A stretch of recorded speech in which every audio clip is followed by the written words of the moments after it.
Jenny with the Indianapolis Arts Center, and I'm here with another kid-friendly activity that I think you can all do at home. We're going to be playing with coffee filters today to create these awesome watercolor paintings. So for materials, what you are going to need are coffee filters, a little bit of water, and water-based markers.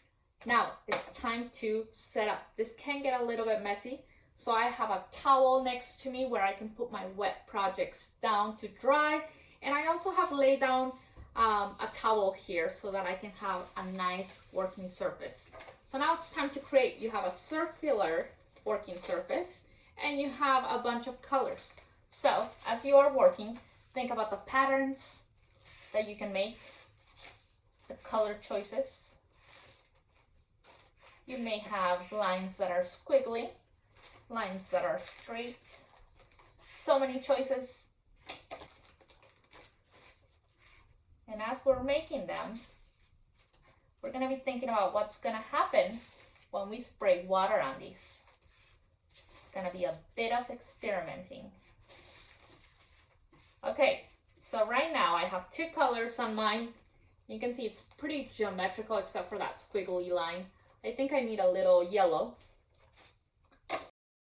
Notice I'm not really following too strictly around my lines. I'm just kind of giving it some color around, and we'll see, maybe you'll like it a little bit tighter around the lines. What we have now is a pretty solid start. I think it's time to start spraying it with water. So what I'm gonna do is be careful with how much water I put on it. If you don't have a spray bottle at home, you can always use a little towel, dab it in water, or a sponge. What we don't want to do is soak our projects in water. That can get messy. So I'm going to spray. And you may notice as you're spraying that the same spray itself, because of how fast it's coming out, may be pushing some of the ink one direction or the other.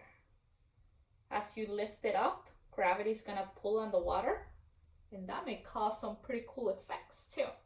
So experiment with these. I'm gonna get the rest of my designs wet here in front of the camera so that you guys can see these awesome projects.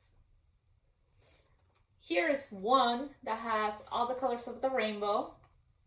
You guys can use this project to practice the colors with your family. And now we're gonna see what happens when we add a little bit of water to this. I'm staying away from it so that I don't spray too hard on the colors. It's looking a little bit like a tie-dye shirt. Okay, looks like tie-dye. On this one, maybe I get it wet by first folding my filter and then spraying a little bit of water on it. Why not? It's a bit of a meh. Okay, we have another one here. Let's see how this one turns out with a little bit of water.